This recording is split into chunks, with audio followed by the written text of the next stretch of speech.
Hello everyone, welcome to C B L. Last class में हमने किया था आर्टिकल 18। आप ये चीज़ अप्रिशिएट कीजिए कि हमारे कॉन्स्टिट्यूशन फ्रेमर्स ने आर्टिकल 14 टू 18 में हमें दिया है right to equality. In other words, हमारे कॉन्स्टिट्यूशन फ्रेमर्स ने इक्वालिटी को फ्रीडम से भी पहले रखा है फंडामेंटल राइट्स में। अदरवाइज मैक्सिमम कॉन्स्टिट्यूशंस में the idea of having fundamental rights is कि लोगों के पास फ्रीडम हो। Maximum fundamental rights are freedom based, but on the other hand हमारे यहाँ पे ये बोला गया है कि इक्वालिटी जो है at least chronologically comes before freedom in terms of our fundamental rights. I hope आपको इक्वालिटी का राइट समझ आया। अब हम मूव करते हैं नेक्स्ट राइट के ऊपर, विच इज आर्टिकल 19।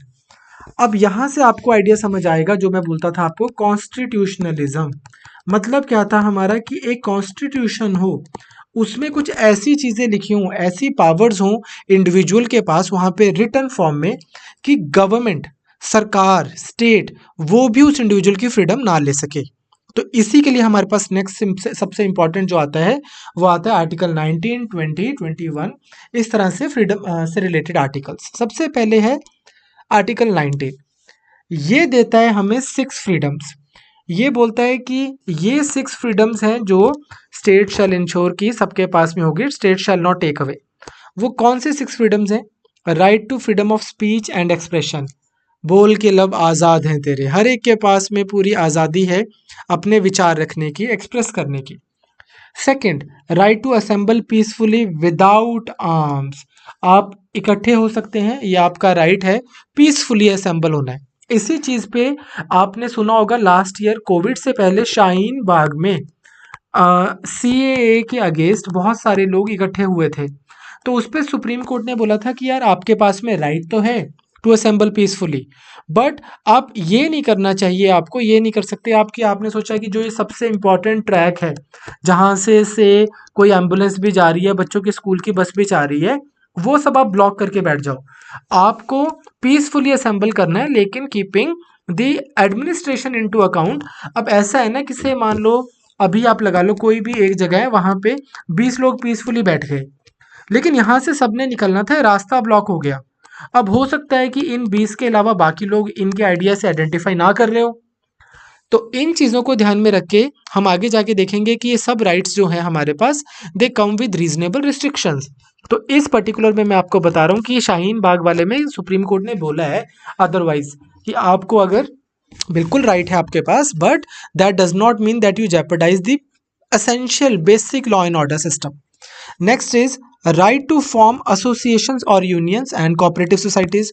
हम किसान यूनियन बना सकते हैं, हम मजदूर यूनियन बना सकते हैं, हम किसान यूनियन, मजदूर यूनियन, एकता का नारा भी लगा सकते हैं। फंडामेंटल राइट है।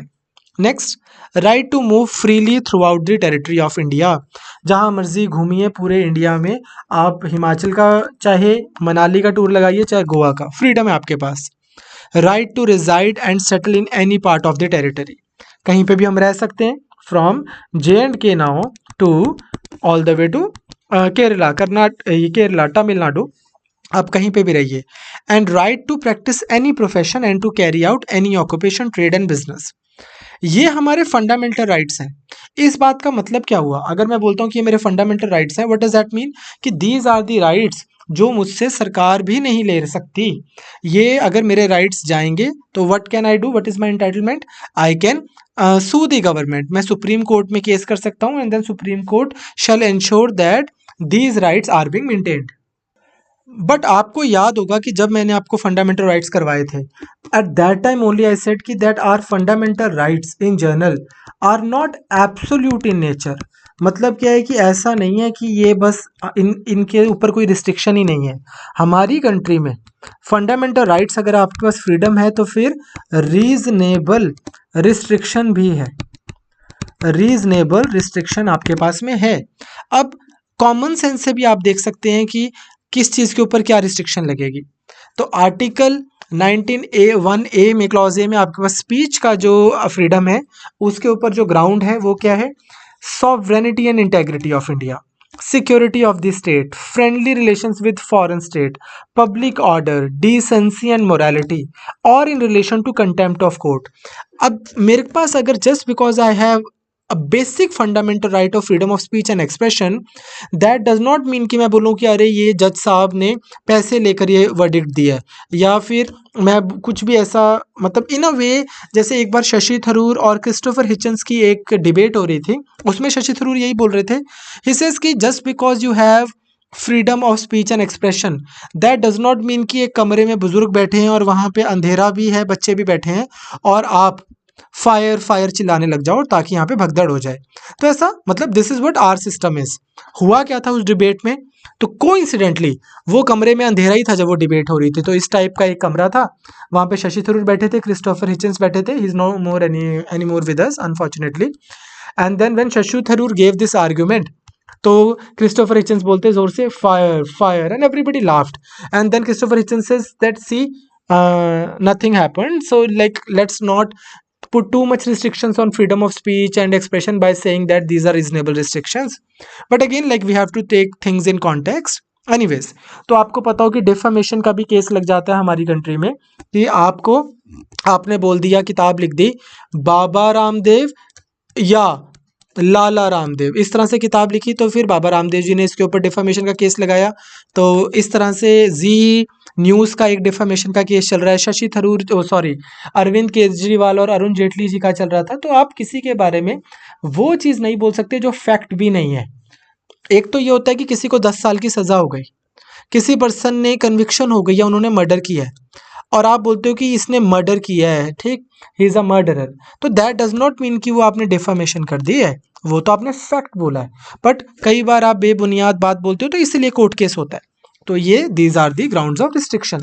सिमिलरली इंडिया की सॉवरेनिटी, अब आप ये बोलना कि भारत तेरे टुकड़े होंगे 1000, यार इसके लिए ना, अदरवाइज में मैं आपको एक बात बोलना चाहता हूँ, आप अपनी लाइफ में ना जो मर्जी व्यू पॉइंट रखिए, आपको हम पूरा, मतलब again who we are to dictate you, आप जैसा मर्जी सोचिए, आप जिस मर्जी चीज़ को सपोर्ट कीजिए, हम आपको ये रेकमेंड करेंगे, अगेन हमारी एक हम्बल रेकमेंडेशन है कि अगर आप HCS UPSC इन चीज़ों की तैयारी कर रहे हैं, तो आई वुड सजेस्ट कि आप बहुत ज़्यादा इस टाइप से क्रांतिकारी मत हो कि जहाँ पे ओवरली रेडिकल आइडियाज़ हम ज़्यादा सपोर्ट नहीं करते। हमें लगता है कि रीजनेबल रिस्ट्रिक्शन, जो कॉन्स्टिट्यूशनल मोरालिटी है, कि कॉन्स्टिट्यूशन क्या बोलता है, वो यही बोलता है कि आप पूरी फ्रीडम रखिए, पूरा आप अपने ऊपर एक्सप्रेशन अपना पूरा उसको एक्सरसाइज कीजिए, but with reasonable restrictions. Okay, now second is right to assembly. अब असेंबली में भी यही है कि आप public order, sovereignty, integrity of India का, तो आपके इसके बेसिस पे रीजनेबल रिस्ट्रिक्शंस लग सकती हैं। आपको एक चीज़ मैं बताना चाहता हूँ कि freedom of speech and expression में एसेंशली क्या इंक्लूडेड है, जो हमारे पास मीडिया है, from Arnab Goswamis of the world to this guy on NDTV, Ravish Kumar, ये सब की जो ये फ्रीडम है, ये असेंशली इसके अंडर ही आती है। राइट टू इन्फॉर्मेशन भी सुप्रीम कोर्ट ने बोला फ्रीडम ऑफ स्पीच का एंड एक्सप्रेशन का पार्ट है, because then you have informed debates, informed discussions. Freedom of silence, मुझे नहीं देनी कोई टिप्पणी अपनी इस बात पे, ये भी इसी का पार्ट है। बट ये right to speech and expression, ये इसके अंदर ये नहीं आता कि मैंने बोल दिया कि बंद लगेगा। बट इसी में आपको मैं एक चीज़ बोलना चाहता हूँ कि जो हमारे पास में एक राइट आया ना, इधर ये देखिए, असेंबली के बाद में राइट टू फॉर्म एसोसिएशन आ जाता है। इसमें भी आपको कुछ रिस्ट्रिक्शंस हैं कि अगर से आपके पास में राइट टू असेंबली है, तो दैट डज नॉट मीन कि आपके ऊपर कोई रीजनेबल रिस्ट्रिक्शन ऐसे नहीं लग सकती कि जो सॉवरेनिटी ऑफ इंडिया या इंटेग्रिटी ऑफ इंडिया के बेसिस पे, मोरालिटी के बेसिस पे नहीं लग सकती। सिमिलरली से आपके पास में राइट टू रेजिडेंस है, आप पूरे इंडिया में कहीं पे भी रह सकते हैं, but that does not mean कि आप बोलें कि मैं तो से अंडमान एंड निकोबार में जड़ावास के बीच में रहूँगा, ठीक, मेरे पास में फंडामेंटल राइट है। या फिर से आप बोलिए कि मुझे तो इंडिया के जहाँ पे मतलब कोई सरकारी बहुत बड़ा इंपॉर्टेंट से इसरो का ऑफिस है, वहाँ के उसके आसपास नहीं रहना अलाउड, आप बोलो कि नहीं मेरे को तो इधर ही रहना है, मेरे पास में राइट है to reside and settle in any part of territory in India. So again यहाँ पे भी सरकार के पास में रिस्ट्रिक्शंस रहेंगी। And last but not the least आपके पास में आता है एक फंडामेंटल राइट, वो है right to practice any profession और टू कैरी एनी ऑक्यूपेशन। अब बिल्कुल ठीक बात है, आपके पास में राइट है, but that does not mean कि आप बोलें कि मुझे अगर से प्राइवेटाइजेशन नहीं हुई और हमारी कंट्री में से रेलवेज सरकारी ही चलती हैं, so that does not mean कि आपके पास में फंडामेंटल राइट है तो आप बोलोगे मुझे तो अपनी ट्रेन चलानी है। सरकार ने अगर कोई चीज़ नेशनलाइज की हुई है तो तब तक जब तक वो चीज़ is essentially controlled by the state, any trade, business, industry और service, anything that is controlled by the state, तो वो चीज़ फिर सरकार ही चलाएगी। उसमें आप ये नहीं बोल सकते कि मेरे पास फंडामेंटल राइट है। हाँ, जब सरकार ने प्राइवेट कर दी, से मान लो कल को रेलवेज प्राइवेटाइज हो जाते हैं, फिर कोई भी इंडिविजुअल अपनी ट्रेन, मतलब of course subject to other conditions which are not discriminatory among people, से जो कंडीशंस कंपनी ए के ऊपर लगी हैं वही कंपनी बी के ऊपर लगी हैं, वही कंपनी सी के ऊपर लगी हैं, फिर इंडिविजुअल्स ये काम कर सकते हैं। जैसे अब से एजुकेशन लगा लो कि ये प्राइवेट है तो अब हमने अपना ये इंस्टीट्यूट चला रखा है CBL, किसी और ने अपना चला रखा है, किसी और ने अपना चला रखा है, दैट वेज। एंड इसी में एक चीज और जो ऐड होती है, just because you have right to practice any information any profession, that does not mean कि गवर्नमेंट प्रोफेशनल या फिर टेक्निकल प्रोफेशनल या टेक्निकल क्वालिफिकेशन नहीं रख सकती। फॉर एग्जांपल मान लो आपको कितना भी अच्छा मेडिकल की अंडरस्टैंडिंग है, पर अगर आपके पास में डिग्री नहीं है, आप MBBS MD नहीं हैं या जो भी डिग्री सरकार देती है, तो आप ये नहीं बोल सकते हो कि मैं डॉक्टर हूँ और मैं तो लोगों को दवाइयाँ दूंगा। Government will like declare you as quack और आपके ऊपर फिर कार्रवाई की जाएगी। The point is simple that you have freedom, government cannot interfere in your basic choices from speech and expression, from profession, from assembly, from where you want to live, what you want to do, but that does not mean that you have absolute freedom. These all have reasonable restriction. इसमें reasonable word भी बहुत important है, ऐसा नहीं है कि बस किसी भी चीज़ का नाम लेके आपके ऊपर रिस्ट्रिक्शन लगा दी। एक चीज़ आपको याद रखनी है, वैसे तो आपको अभी थोड़ी देर में याद हो ही जाएगी, जो आपका राइट टू एक्सटर्नल मूवमेंट है, मतलब इंडिया के बाहर घूमना फिरना, ये आपका आर्टिकल 19 में कवर्ड नहीं है, ये आपका कवर्ड है आर्टिकल नंबर 21 में, that is right to life and personal liberty. आपके पास में आज़ादी है, यहाँ पे आपका ये राइट कवर्ड है, ना कि एसेंशियली आर्टिकल 19 में। सो विद इन इंडिया जो आपका घूमना फिरना है, वो जो रेजिडेंस है, आई बेग योर पार्डन, जो right to reside in any place और राइट टू ट्रैवल, ये सब है, move freely throughout the territory of India, throughout the territory of India, ये आपको याद रखना है 19 में। और 21 में आपके पास में है इंडिया के बाहर घूमने का राइट। नाउ अब ये तो हो गया आपका आर्टिकल 19 विद रिस्ट्रिक्शंस, इसको आपको याद रखना है। तो इसको आपको याद पता है कैसे रख सकते हैं? आप देखिए कि मान लो कोई पर्सन ए है, सबसे पहले उसके दिमाग में कोई आइडिया आया तो उसने उस आइडिया को अपना एक्सप्रेस किया, स्पीच। जब उसने एक्सप्रेस किया तो दो लोग आके उसके साथ में बैठ गए, उन दो लोगों ने असेंबल किया कि यार उसने दो लोगों को बात बताई, तो फिर असेंबली आ गया।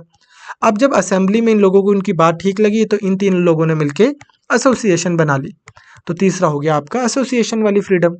एसोसिएशन बना के इनको लगा कि यार नहीं यार, जहाँ हम काम कर रहे हैं यहाँ पे तो अच्छा नहीं है, चलो यहाँ से चलते हैं, तो दे ऑल मूव्ड, ठीक, through out the territory of India. जब ये कहीं पे चले गए तो अब ये कहीं और सिटी में आ गए, इनको लगता है ये अच्छा लग रहा है शहर, यहाँ रह जाते हैं, ये वहाँ पे रुक गए। और जब ये वहाँ पे रुक गए तो अब इन्होंने वही काम यहाँ पे शुरू कर दिया जो वो वहाँ कर रहे थे, तो प्रोफेशन। सो इस तरह से आप फ्रीडम्स याद रख सकते हैं। ऑल्दो मतलब you don't need all of this if you are preparing for UPSC and state services, but I am just saying that that's how you can remember all these freedoms. Now अब आपको ये देखना है basically कि एक individual है, उसको आज कॉन्स्टिट्यूशन फ्रीडम देना चाहता है, लेकिन फ्रीडम किससे? उसको लगता है कि यार ये हमने बहुत ही पावरफुल एक इंस्टीट्यूशन बना दिया जिसका नाम है गवर्नमेंट, तो हम इस कॉन्स्टिट्यूशन में इस गवर्नमेंट के ऊपर रिस्ट्रिक्शंस लगाते हैं सो दैट ये गवर्नमेंट इंडिविजुअल के ऊपर रिस्ट्रिक्शंस ना लगा सके। So constitution by putting restrictions on the government, constitution by putting barriers between the individual and the government is ensuring the freedom of an individual। Okay, आप समझ पा रहे हैं ना? तो कॉन्स्टिट्यूशन की लैंग्वेज समझ रहे हैं कि आपने ये बोल दिया कि ये सब लोगों के पास फ्रीडम है, सरकार नहीं ले सकती। सिमिलरली आर्टिकल 20, ये भी बहुत इंपॉर्टेंट आर्टिकल है हमारी रियल लाइफ में भी। इवन जो अगर आप से प्रिपरेशन नहीं कर रहे UPSC की, तो भी आपको ये लाइफ में बहुत इंपॉर्टेंट आर्टिकल है। ये बोलता है कि जैसे ब्रिटिश के टाइम पे होता था कि इंडिया में आर्बिट्रेरी से लॉ चल रहा है, वो अब नहीं चलेगा।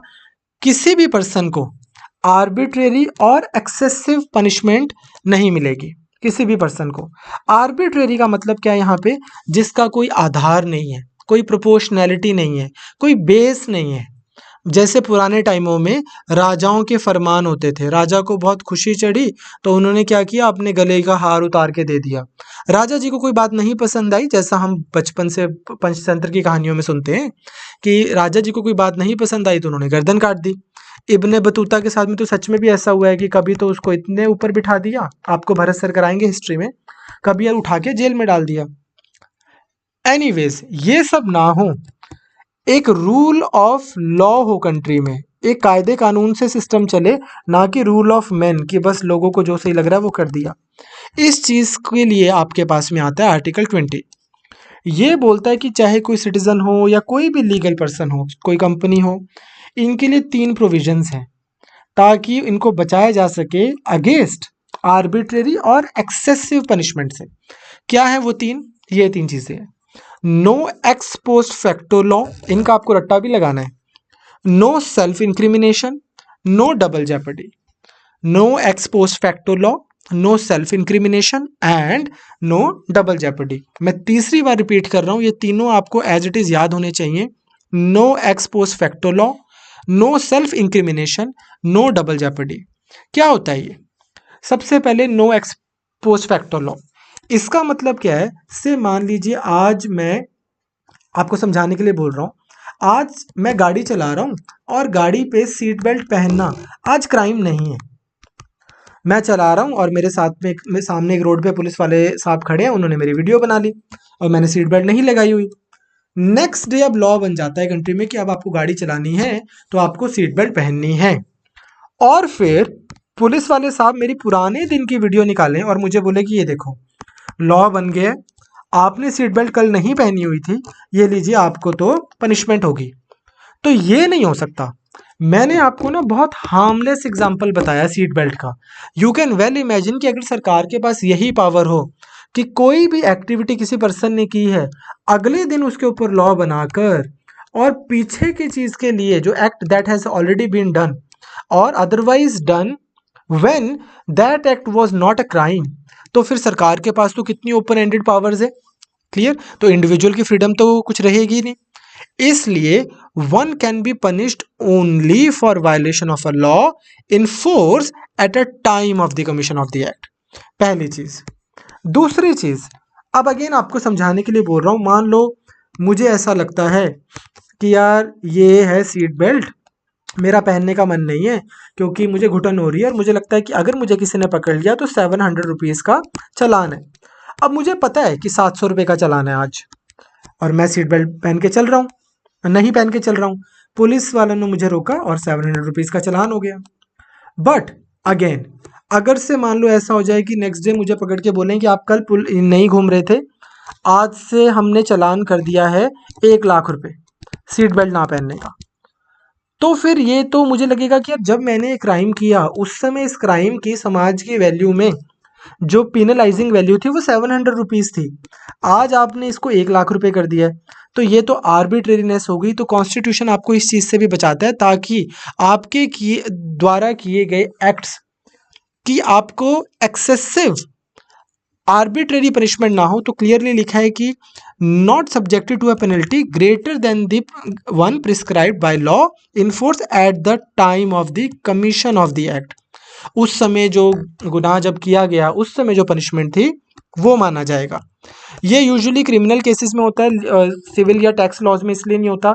आपने टैक्स चोरी किया, बाद में आप पता लगा कि इसके ऊपर पेनल्टी लग गई, एक और ऊपर स्पेशल लॉज बन गए, तो यहाँ पे इस तरह से नहीं होता है।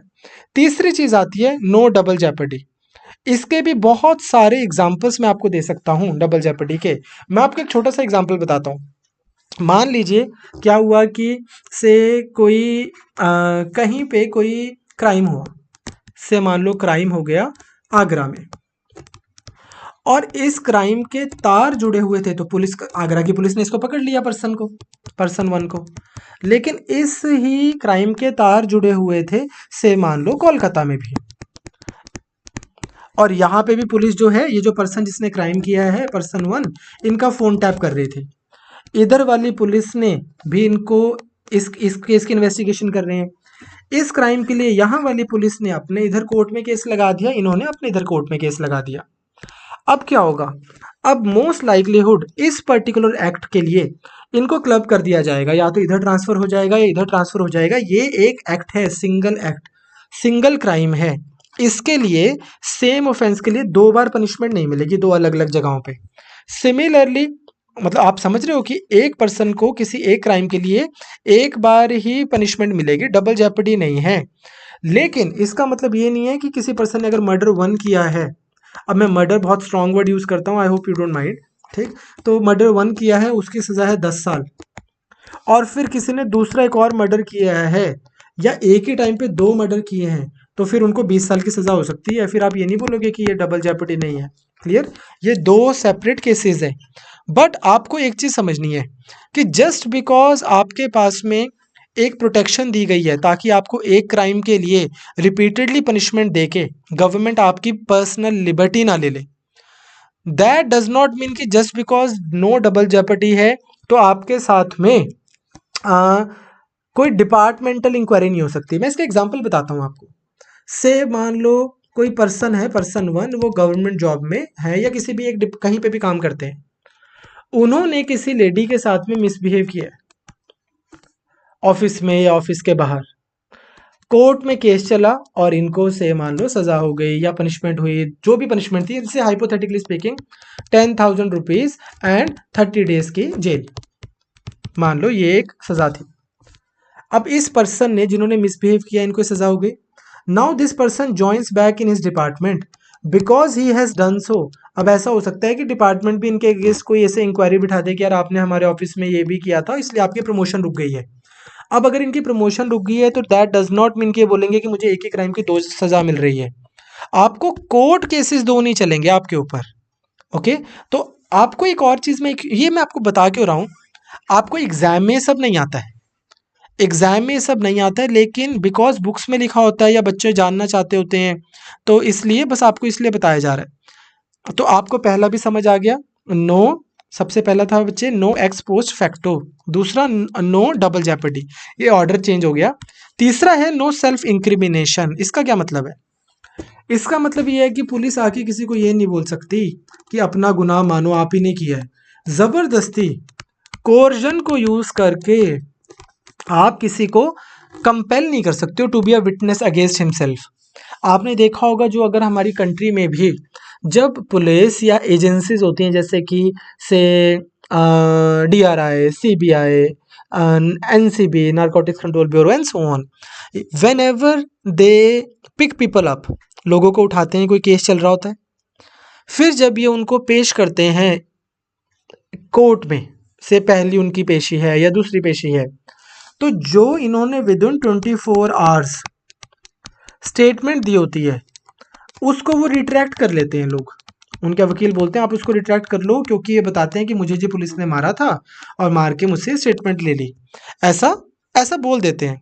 पॉइंट बीइंग, हमें ये समझना है कि हमारे यहाँ पे लॉ ही है अदरवाइज कि किसी को आप कंपेल नहीं कर सकते हो कि आप विटनेस दीजिए, ना ओरली बोल सकते हो और डॉक्यूमेंट्रीली भी नहीं बोल सकते कि आप लिख के दीजिए, कंपेल नहीं कर सकते हो। बट आपको पता है कि things are like slightly different. However, अब से मान लो कि किसी को लगता है कि कोई पर्सन ए है, वो मनी लॉन्ड्रिंग करते हैं।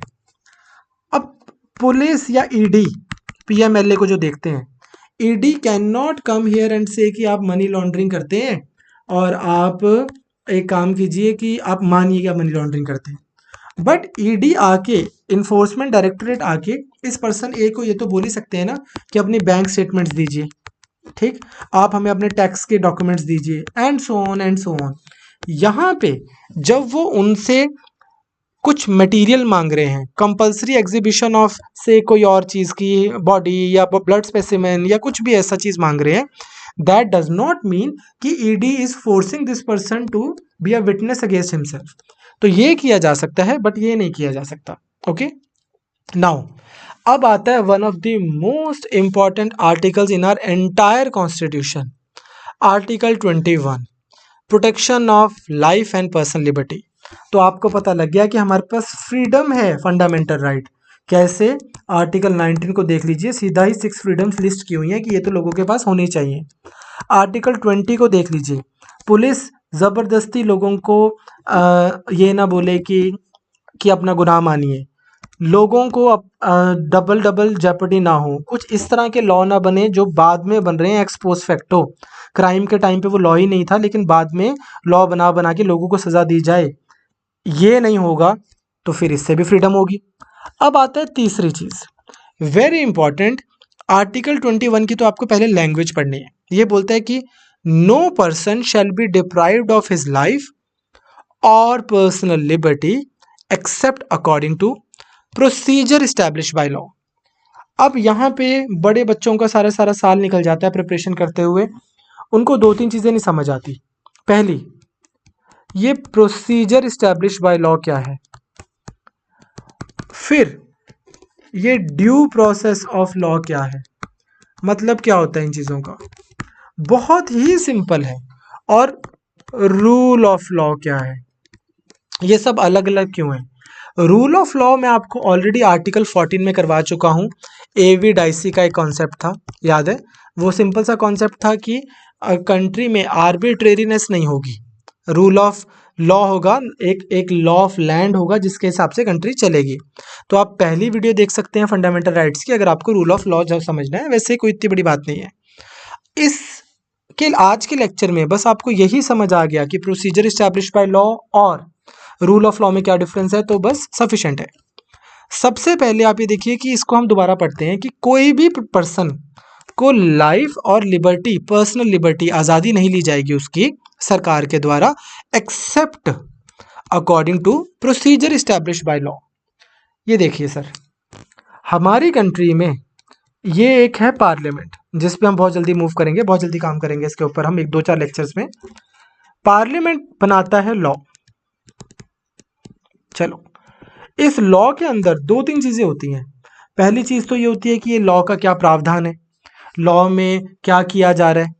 दूसरा, से मान लो एक छोटा सा एग्जांपल कि मान लो लॉ बनाया हमने कि फार्मर्स को एमएसपी मिलेगी, लेकिन लॉ में ये भी तो लिखा होगा ना कि इसका प्रोसीजर क्या है, एमएसपी मिलेगी कैसे, कौन देगा, कितने में देगा, ठीक है, क्या डिस्पेंसेशन वाली बॉडी कौन सी होगी, एंड देन एवरीथिंग। ये कानून जो बनाया है ये ग्राउंड पे कैसे उतरेगा, ये भी इस लॉ का ही पार्ट होता है।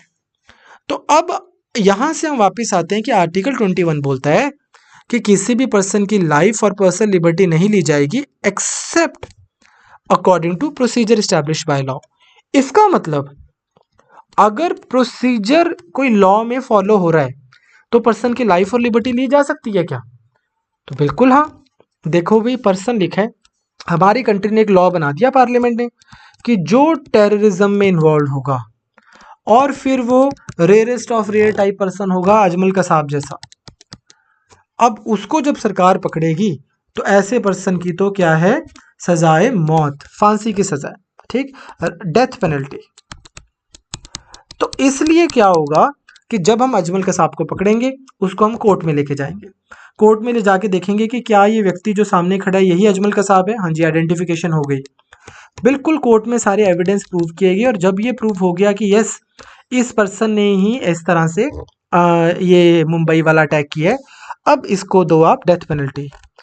अब कोई बोलेगा कि आप डेथ पेनल्टी कैसे दे सकते हो, किसी की जान कैसे ले सकते हो, यहाँ पे तो लिखा है no person shall be deprived of his life और पर्सनल लिबर्टी, बट हम बोलेंगे लेकिन लॉ बना हुआ है कंट्री में, से मान लो एंटी टेररिज्म लॉ, और अकॉर्डिंग टू उसमें जो प्रोसीजर दिया है वो फॉलो किया गया है, लॉ बनाए कंट्री में उसको फॉलो किया गया है। ऐसा नहीं है कि बिना बात के एनकाउंटर कर दिया है। हाँ, अगर देख के गोली मार दी जाती किसी को, निहत्थे आदमी को, चाहे वो बुरा आदमी भी हो, अगर कोई पर्सन रोड पे जा रहा है और वो बुरा भी है, उसने लाइफ में मर्डर भी किए हुए हैं, उसको देख के ही पुलिस अगर उसको शूट कर देती है, उसके खिलाफ शूट एट साइट का कोई ऑर्डर भी नहीं है, बट अदरवाइज हाँ, वो पर्सन की काफ़ी प्रॉब्लम्स हैं, तो भी आप बोलोगे कि ये नहीं कर सकते, इसको अरेस्ट करना है, इसको अरेस्ट करके कोर्ट में लेके जाना है, तो आप लाइफ नहीं ले सकते, उसकी लिबर्टी नहीं ले सकते।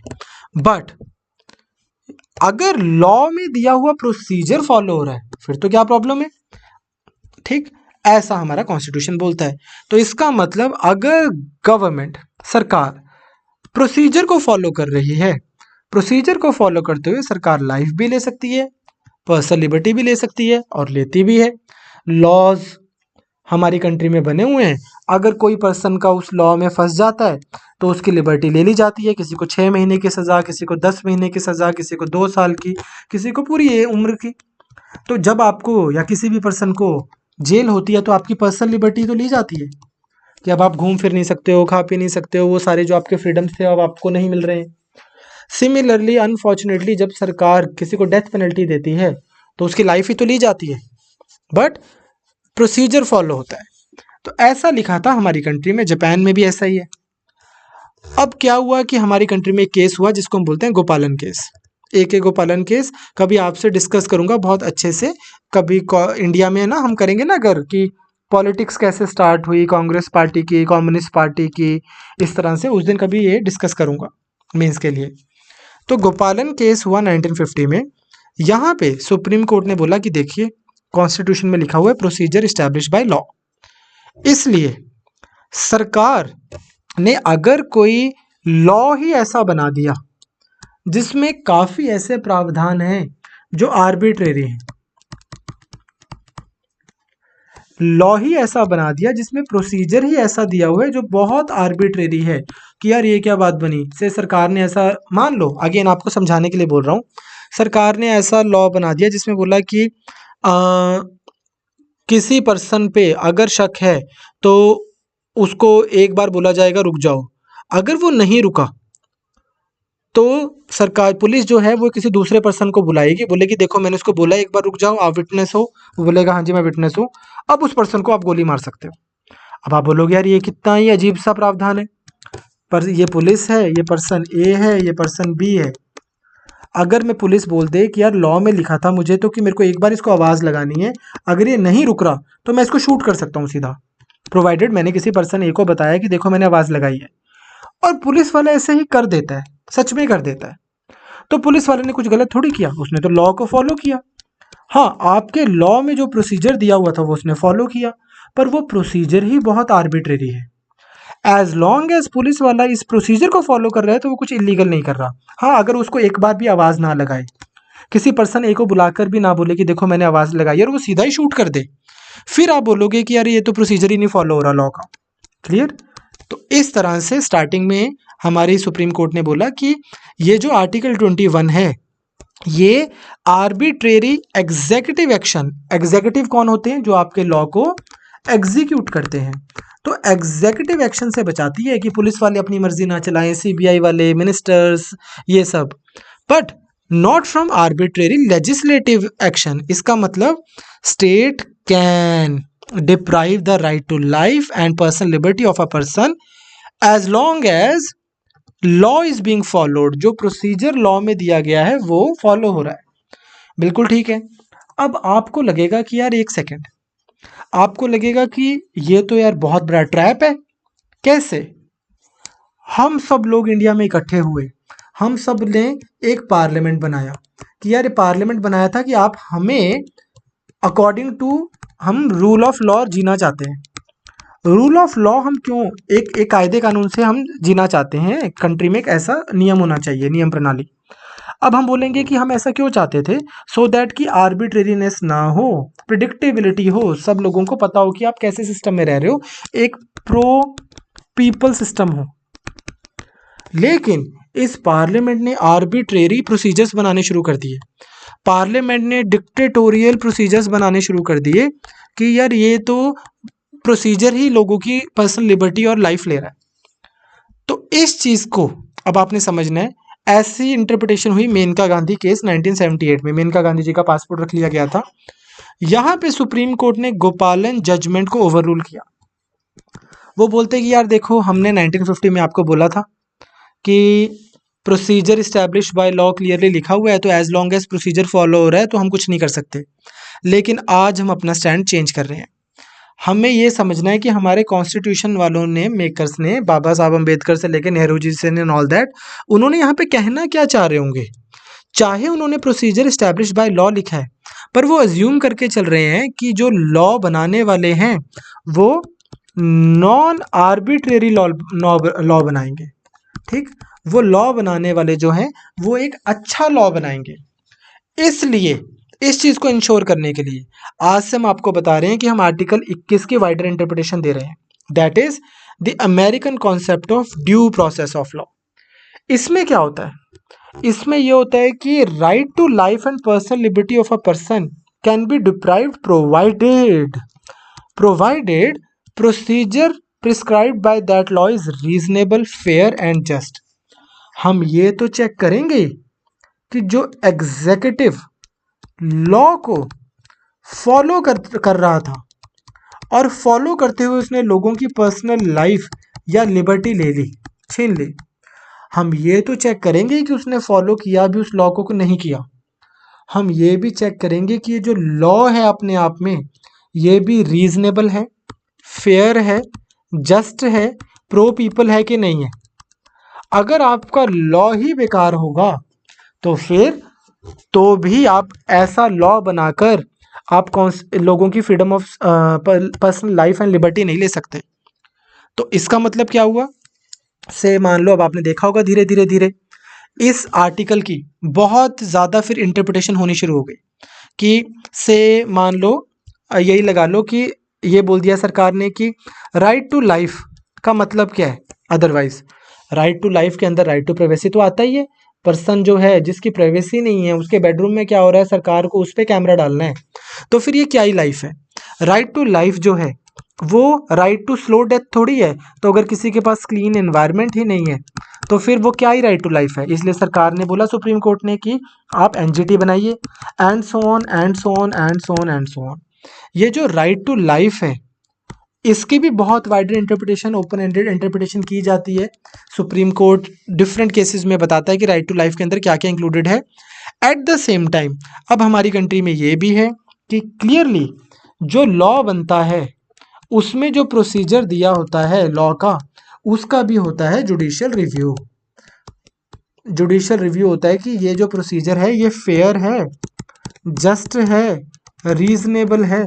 अगर नहीं है तो चाहे फॉलो करते रहे, चाहे फॉलो होता रहे ये लॉ, बट सुप्रीम कोर्ट बोलेगी कि ना, आप लाइफ नहीं ले सकते, लिबर्टी नहीं ले सकते कि जस्ट बिकॉज आपने लॉ में लिख दिया, जस्ट बिकॉज आपने किसी लीगल डॉक्यूमेंट में लिख दिया कि हाँ ये 4 चीज़ें चेक कर दी, अब ये 4 चेक करके चलो जी ले लो लोगों की लिबर्टी, ले लो लोगों की लाइफ। तो नहीं, चाहे आप ये 4 चीज़ें लिख के फॉलो कर रहे हो पर फॉलो तो आप कोई घटिया चीज़ भी कर सकते हो। तो हम ये तो चेक करेंगे ना कि जो आपने लिखा है वो इन फर्स्ट प्लेस घटिया तो नहीं है। क्लियर? तो दिस इज, ये जो वाइडर कॉनोटेशन है जो आपको ना सिर्फ दिस आर्बिट्रेरी एग्जीक्यूटिव एक्शन से बट आर्बिट्रेरी लेजिस्लेटिव एक्शन को भी जो प्रोहिबिट करती है, कंटेन करती है, उसको हम बोलते हैं due process of law. America में ये कॉन्सेप्ट है। तो हमारी कंट्री में जुडिशियल, जिसको बोलते हैं कि जुडिशियल इंटरप्रिटेशन का, अमेरिका में एक चीज बोलते हैं कि constitution is what supreme court says it to be. हमारी कंट्री में भी अगर आप देखेंगे तो यहाँ पे यही चीज दिखती है कि सुप्रीम कोर्ट ने इसकी बहुत ज्यादा, जिसको बोलते हैं कि वाइड ओपन एंडेड इंटरप्रिटेशन करके ये बोला कि चाहे यहाँ पे प्रोसीजर इस्टेब्लिश बाय लॉ है पर हमारे हिसाब से यहाँ पे ड्यू प्रोसेस ऑफ लॉ लिखा हुआ है। ओके, नाउ अगर आपको पेपर में स्टेटमेंट आती है कि no person shall be deprived of his life according to procedure establish by law, ये स्टेटमेंट ठीक होगी गलत होगी? ये आप मेरे को जरा बताइए। अगर आपको ये स्टेटमेंट यही लिखी आती है जो मैंने स्क्रीन पे लिखी हुई है, तो ये स्टेटमेंट ट्रू होगी कि फॉल्स होगी? आप ज़रा कमेंट्स में बताना मुझे। चलो लेट्स मूव फॉरवर्ड इसी चीज़ में। अब right to education article 21A, इसको भी ऐड किया गया था इसी के अंदर। राइट टू फ्रीडम के वाले आर्टिकल्स के बीच में एक आया कि जब तक कोई बच्चा पढ़ा ही नहीं है तो क्या ही फ्रीडम। तो 86 अमेंडमेंट, ये आपको याद रखना है, 2002 में शिक्षा का अधिकार जो है उसको भी एक मौलिक अधिकार बनाया गया, एक राइट टू एजुकेशन दी गई आर्टिकल 21A में। बोला कि state shall provide free and compulsory education to all children of the age 6 to 14 years. अब ये देखो, आपको याद है मैंने आपको पहली क्लास में बताया था कि कुछ होते हैं हमारे उस पे नेगेटिव राइट्स, कुछ पॉजिटिव राइट्स। ये बहुत बड़ा एग्जाम्पल है उसी चीज़ का कि अगर आप यहाँ पे स्टेटमेंट देखेंगे तो यू विल सी कि यहाँ पे एक पॉजिटिव स्टेटमेंट है। यू रिमेंबर मैंने बोला था कि कुछ फंडामेंटल राइट पॉजिटिव टोन में है, कुछ नेगेटिव में है। यहाँ पे पॉजिटिव है कि स्टेट शैल प्रोवाइड, सरकार कुछ करेगी। ऑन दी अदर हैंड, इसी से पिछले आर्टिकल में हमने क्या देखा था कि no person shall be deprived, state shall not do this, है ना। तो आपको समझ आया पॉजिटिव और नेगेटिव का। नाउ अब राइट टू एजुकेशन जब हमारे पास आया तो फिर आर्टिकल 21A ऐड किया गया कि state shall provide free and compulsory education to 6 to 14 years of जो किड्स हैं। इसको आपको याद रखनी है, छोटी छोटी चीज़ें ये प्रीलिम्स में सब टेस्टेबल है। आर्टिकल 45 हम आगे जाके देखेंगे DPSPs में, directive principles of state policy. इसकी भी स्टेटमेंट चेंज की गई थी कि क्योंकि अब 6 साल से लेकर 14 साल के बच्चों को फंडामेंटल राइट्स में प्रोटेक्शन मिल रही है, इसलिए बोला कि state shall endeavour to provide early childhood care to children until they complete the age of 6 years. तो अब सरकार क्या करेगी, अलग अलग लॉज लाकर 6 ईयर्स तक का जब तक बच्चा नहीं हो जाता, जो उसको अर्ली चाइल्डहुड केयर चाहिए, from vitamins to various like dietary support and so on, वो सब सरकार प्रोवाइड करेगी। सिमिलरली फंडामेंटल ड्यूटीज़ में भी एक चीज़ ऐड की गई, ये चेंज की गई, बोला कि अब पेरेंट्स की ड्यूटी है ये कि अपने बच्चों को जो 6 से 14 साल के हैं उनको आपको स्कूल भेजना है। So that was right to education. Last जो आपको इसमें आता है राइट टू फ्रीडम में, वो आता है आर्टिकल 22। ये बोलता है कि आपको प्रोटेक्शन देता है ये article against detention and arrest. मतलब सरकार आपको बिना बात के डिटेन नहीं कर सकती, अरेस्ट नहीं कर सकती। अब डिटेंशन, जब सरकार आपको अपने पास, ये सरकार या कोई भी, मतलब आपको समझ ही आता है कि पुलिस हो गई, CBI हो गई, ED हो गई, DRI हो गए, नारकोटिक्स कंट्रोल ब्यूरो हो गए, सब सरकार का ही पार्ट है।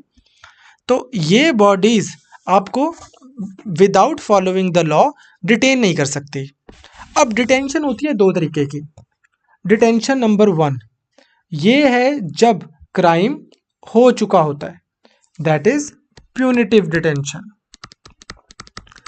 एक है जब क्राइम अभी हुआ नहीं है but government has a reason to believe कि क्राइम होगा, प्रिवेंटिव डिटेंशन। सबसे पहले प्यूनिटिव डिटेंशन।